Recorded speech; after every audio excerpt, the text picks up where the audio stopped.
अस्सलाम वालेकुम यूज़र्स, उम्मीद है आप सब खैरियत से होंगे। आज मैं आपको डेमोंस्ट्रेशन कराने जा रहा हूँ आई क्लिनिक और ऑप्टिकल से related point of view software system. तो शुरू करते हैं। सबसे पहले हम एक्सेस कोड डाल देते हैं। इसका जो एक्सेस कोड हमने जो डिफ़ाइन किया हुआ है वो है 4x0।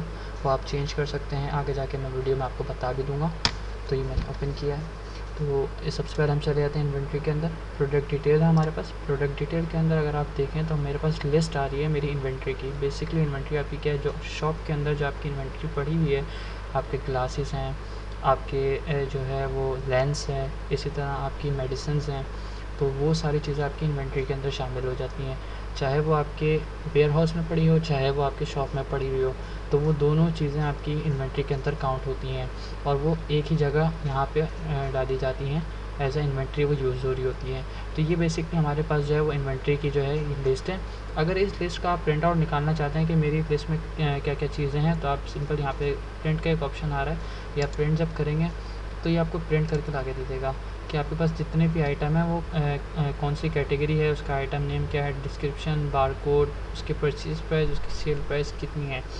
और इनएक्टिव का जो आप ये चेक देख रहे हैं वो बेसिकली वो ये बता रहा है कि कौन से इसमें से कौन से ऐसे आइटम है जो इनएक्टिव हुए हैं। इनएक्टिव का जो है वो क्या है, बेसिकली ये कॉन्सेप्ट है कि कोई आइटम आपने एक दफ़ा रखा और वो दोबारा जो है वो नहीं बन कर आ सकता, तो इस आप जब वो सेल करते हैं तो वो ऑटोमेटिकली इनएक्टिव कर देता है उस आइटम को। तो आगे चलते हैं। आप यहाँ पे देख रहे होंगे कि यहाँ पे मैंने जो है वो 3-4 जो है वो कैटेगरी बनाई हुई है। तो बेसिकली ये क्लिनिक की है, जो कि आपकी क्लिनिक में आकर कोई डॉक्टर आपके साथ बैठते हैं और वो अपनी कंसल्टेंट जो है वो देते हैं लोगों को। तो ये उनकी सारी जो है वो लिस्ट है और उनके क्या चार्जेस हैं, वो सारी चीज़ें हैं। अगर उनकी कोई टाइमिंग है तो यहाँ पे आप नेम देख सकते हैं और उनके डिस्क्रिप्शन के अंदर उनकी टाइमिंग और किस चीज़ के डॉक्टर हैं वो आप यहाँ पे डिफाइन कर सकते हैं। इसी तरह उनकी प्राइस प्राइस से मुराद ये है, यहाँ पे आप उनकी जो है वो फ़ीस बेसिकली भी आप यहाँ पे डाल सकते हैं। ठीक है, आगे चलते हैं। अगर आपको कोई कैटेगरी बनानी है तो इजीली आप कैटेगरी बना भी सकते हैं। इसमें कोई कैटेगरी अगर आपको जो है रिमूव करनी है वो रिमूव भी कर सकते हैं। कोई आइटम जो सेल हुआ हो वो आप दोबारा जो है वो रिमूव नहीं कर सकते, वो जस्ट जो है वो आप इनएक्टिव करेंगे। लेट सपोज़ आपकी ये मेडिसिन है और ये आपकी सेल हो चुकी है, तो आप इसको इनएक्टिव कर सकते हैं, डिलीट नहीं कर सकते हैं। डिलीट ना ही इसलिए कर सकते हैं, उसकी वजह ये है कि आपका रिकॉर्ड जो है वो मेंटेन रहता है। अगर आप 1 साल बाद देखना चाहते हैं कि ये मेडिसिन मेरी कितनी दफ़ा सेल हुई है, तो वो आपको पता होना चाहिए कि मैं इस महीने में मैंने ये सेल की थी, उसके बाद से बंद हो गई थी ये मेडिसिन आना। तो इनएक्टिव कर सकते हैं। ऑटो इनएक्टिव का मैंने आपको कॉन्सेप्ट बताया था, जो कि आपने चेक बॉक्स देखा होगा। यहाँ पे जो ये चेक बॉक्स आ रहा है वो बेसिकली इसीलिए दिखा रहा है कि अगर ये आइटम इनएक्टिव हुआ है तो ये आपका चेक बॉक्स पे क्लिक हो जाएगा। तो बेसिकली अभी हमारे पास कोई ऐसा आइटम नहीं है जो कि इनएक्टिव हुआ हो। आगे चलते हैं।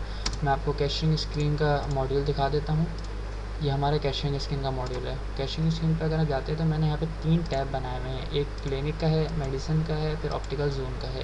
क्लिनिक के अंदर बेसिकली क्या है कि जितने भी आपके कंसल्टेंट डॉक्टर जो है वो आपको आपके शॉप में बैठ के अपनी कंसल्टेंसी करते हैं, तो वो उन सब की जो है वो यहाँ पे फ़ीस अलग अलग जो है वो डिफ़ाइन हुई हुई है। इसी तरह आप यहाँ से रिमूव भी कर सकते हैं। मेडिसिन्स में अगर आप देखें तो मेडिसिन्स अगर आपने रखी हुई होंगी तो यहाँ से आप ऐड भी कर सकते हैं। अगर आप क्वांटिटी बढ़ाना चाहते हैं तो आप जस्ट स्वाइप करेंगे और क्वांटिटी ऑटोमेटिकली इसकी बढ़ती जाएगी। इसी तरह अगर आपको क्वांटिटी कम करनी है तो आप क्वांटिटी पे डबल क्लिक करें और यहाँ पे आप कर सकते हैं इसको 2। तो देखें आप ये 2 भी हो गया। इसी तरह अगर वो आपके चश्मा कोई परचेज़ कर रहा है तो चश्मे के लिए यहाँ से आप सिंगल क्लिक के ऊपर भी आप काम कर सकते हैं। ठीक है, ये मैंने कर दिया इसको रिमूव। अच्छा, अब अगर लेट्स सपोज़ आपको कोई कस्टमर आया, सबसे पहले आप क्या करेंगे कि आप सिलेक्ट में जाएंगे और न्यू कस्टमर लेंगे। न्यू कस्टमर लेकर सबसे पहले कस्टमर का नाम लिख देंगे और उनका कॉन्टैक्ट नंबर दे देंगे। ठीक है, और उसके बाद जो है एड्रेस डाल देंगे उस कस्टमर का। ठीक है, अच्छा, इसके अंदर जो है वो आपकी तमाम चीज़ें, जो उसकी आय का कॉन्टैक्ट नंबर होता है, जो पावर होती है, वो सारी चीज़ें आप यहाँ पे डिफ़ाइन कर सकते हैं। ये एक डेमोन्स्ट्रेशन सॉफ्टवेयर हमने बनाया था। इसमें ये एक डायनेमिक चीज़ें हैं, ये आप अगर चेंज कराना चाहेंगे तो इसमें चीज़ें चेंज भी हो जाएंगी, उसमें कोई मसला नहीं होगा। लेट सपोज मैं इसको सेव करता हूँ, तो आप देखिए हमज़ा का नाम का एक कस्टमर आ गया। अब हमज़ा ने कस्टमर जो थे आपके, उन्होंने डॉक्टर मुश्ताक साहब को दिखाया था जिनकी कंसल्टेंसी फ़ी 1500 थी, और उन्होंने जो ये आपको मेडिसिन दी थी हमज़ा को, वो ये दी थी। ठीक है, इसी तरह हमज़ा ने आपसे ही चश्मा परचेज़ किया था F14 का, तो ये उनकी अमाउंट बन गई 1805। सिंपल आप इसको परफॉर्म करेंगे। उन्होंने आपको 2000 रुपीज़ दिए, उसने आपको चेंज बता दिया कि 195 रुपीज़ का चेंज मिलता है। इफ़ एनी केस अगर कस्टमर आपको क्रेडिट कार्ड से भी या डेबिट कार्ड से पे करता है तो जस्ट आप इस पर क्रेडिट कार्ड पे चेक लगाएंगे और जिस बैंक से भी अप्लाई कर रहे हैं वो आप यहाँ पे उसका कार्ड पे दिया हुआ नंबर डिफाइन कर देंगे और सिंपल ओके। तो कार्ड चार्ज अमाउंट लिखी आ जाएगी 1805। अगर वो आपको सेल में दे रहा है, कैश में दे रहा है, तो आप यहाँ पे कैश सेल भी परफॉर्म कर सकते हैं 2000। ठीक है, ओके कि आपने ट्रांजैक्शन सक्सेस हुई। अब प्रिंट रसीद, अगर मैं प्रिंट रसीद करता हूँ तो ये आपको प्रिंट पे ले जाएगा, जो कि आपके पास थर्मल प्रिंटर बेसिकली यूज़ होता है। थर्मल प्रिंटर आपके पास लगा हुआ होगा, फिलहाल मेरे पास नहीं है इसलिए मैं नो कर देता हूँ। ठीक है, और ये हमारा बेसिकली जो है वो सेल का मॉड्यूल है। इसी तरह मैं आगे अगर चलूँ तो आपके पास एक पेटी कैश का ऑप्शन आता है। इस पेटी कैश के ऑप्शन के अंदर आप अपनी मल्टीपल चीज़ों का हिसाब किताब रख सकते हैं। वो इस तरह से आप अपनी दुकान का एक्सपेंस है, आप अपनी जो है वो सैलरी अगर आप किसी को दे रहे हैं तो वो है, अगर आप अपने सप्लायर को पेमेंट कर रहे हैं तो वो इसमें इंक्लूड हो सकती है।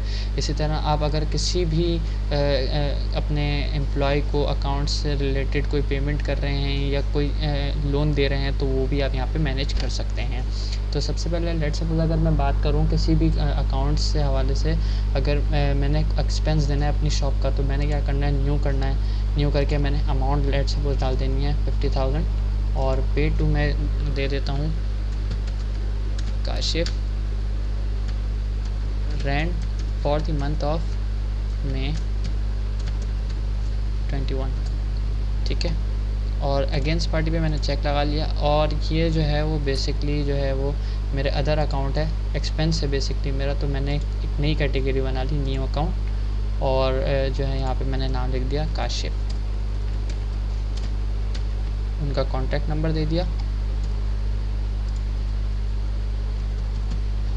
इस एक्सपेंस पे चेक लगाने का मतलब ये है कि ये आपकी प्रॉफिट एंड लॉस समरी की रिपोर्ट के ऊपर हिट करेगा। अगर आप इसको अनचेक करते हैं तो ये एक्सपेंस आपकी प्रॉफिट एंड लॉस समरी की रिपोर्ट पे हिट नहीं करेगा। तो मैं चाहता हूँ ये हिट करे, तो मैंने इस एक्सपेंस पे चेक लगा दिया, मैंने इसको सेव कराया, रिकॉर्ड सेव हो गया। तो देखिए काशिफ के नाम से बन गया और मैंने काशिफ को रेंट दिया है, शॉप रेंट। मैं यहाँ पे क्लियर लिख देता हूँ, shop rent for the month of May 21। मैंने सेव करा दिया। You are not authorized to cash out this payment, will you like to proceed an approve transaction. अब यहाँ पे जो है कि हम लोग को पॉपअप दिया वो ये दिया है कि हमारे जो एडमिनिस्ट्रेशन है, जो हमारे जो मैनेजर है, उसने हमें जो है वो अप्लाई नहीं किया हुआ कि हम इतना कैश आउट कर सकें। ये सिर्फ और सिर्फ वही कर सकता है जो कि आपका एडमिन का जो हेड होते हैं या जो आपके शॉप के जो मैनेजर होते हैं वही सिर्फ अप्लाई कर सकते हैं। इसने हमें अप्रूव नहीं किया। तो फिर भी आगे चलते हैं। आपका जो ये रेंट है ये आ गया आपका, और इसी तरह अगर मैं इसका प्रिंट निकालना चाहूँ तो मैं इसका इजीली प्रिंट भी निकाल सकता हूँ। ये आपका बेसिकली निकलेगा A4 प्रिंट के ऊपर। उसकी वजह ये है कि थर्मल प्रिंटर आपका छोटा होता है और A4 प्रिंटर आपका बड़ा होता है। क्योंकि ये रिपोर्ट भी बड़ी है, आपका A4 पे निकलेगा। इसके अंदर जो है वो आप अगर कस्टमाइज़ कराना चाहेंगे तो आप इजीली वो कस्टमाइज़ भी करा सकते हैं। अगर आप कस्टमाइज़ नहीं कराना चाहते हैं तो कस्टमाइज़ नहीं होगी, जो जिस तरह की रिपोर्ट है उस तरह की रिपोर्ट ये बनकर आ जाएगी। ये 50,000 रुपीज़ का कैश वाउचर जो है वो निकल कर आ गया। इसी तरह आगे चलते हैं। आगे हमारे पास जो है रिपोर्ट है सेल समरी की। इस रिपोर्ट्स के अंदर जो है आप अगर आपको देखना चाहें तो मैं 1 साल में कितनी जो है वो सेल हुई है तो आप जनरेट रिपोर्ट करते हैं तो इस रिपोर्ट के अंदर आपको सारी चीज़ें पता चल जाए। मैं थोड़ा सा इसको जूम इन कर देता हूँ ताकि आपको क्लियर हो जाए। इसके अंदर ऑप्टिक एंड क्लिनिक डेमो है। इसके अंदर क्या है, क्लिनिक के अंदर 8 क्वांटिटी, मेडिसिन में 13, ऑप्टिकल शॉप में 10।